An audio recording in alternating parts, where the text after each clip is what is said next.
युद्धाच्या 12व्या दिवशी आखात होरपळलं. इस्रायल आणि अमेरिकेचे इराणवरती जोरदार हल्ले. इराणकडूनही बॉम्बचा कडवा मारा. युद्धबळींचा आकडा 1300च्या पार. इराण विरुद्ध अमेरिका युद्धामुळे राज्यभरात गॅसची टंचाई. केटरिंग उपलब्ध नसल्यामुळे अनेक लग्न लांबणीवर. तर IRCTCसह मुंबई महापालिका आणि पोलीस आयुक्तालयाच्या कॅन्टीनवरही परिणाम. युद्धामुळे शेतकरीही दुहेरी संकटात.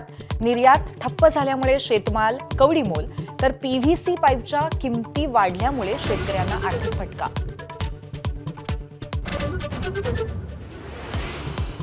रिलायन्सच्या मदतीनं अमेरिका टेक्सासमध्ये ऑइल रिफायनरी उभारणार. $300 अब्ज करार. रिलायन्सची रिफायनरी जगातील सर्वात शुद्ध असेल, ट्रम्प यांचा दावा. अमेरिका विरुद्ध इराण युद्धावरून देशात राजकारण शिगेला. काँग्रेसकडून युद्धातही राजकारण सुरू. मोदींचा घणाघात.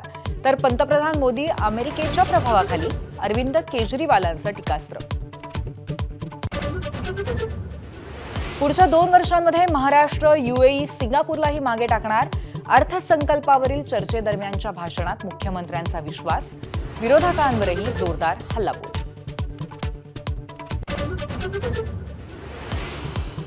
लोकसभा अध्यक्ष ओम बिर्लांविरोधातील अविश्वास प्रस्तावावरनं विरोधक आणि सत्ताधारी आमनेसामने. आवाजी मतदानानं अविश्वास प्रस्ताव नामंजूर.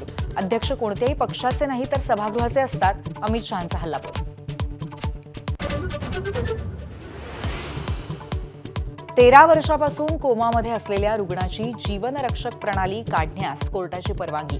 देशात पहिल्यांदाच निष्क्रिय इच्छामरणाला सुप्रीम कोर्टाचा हिरवा कंदील.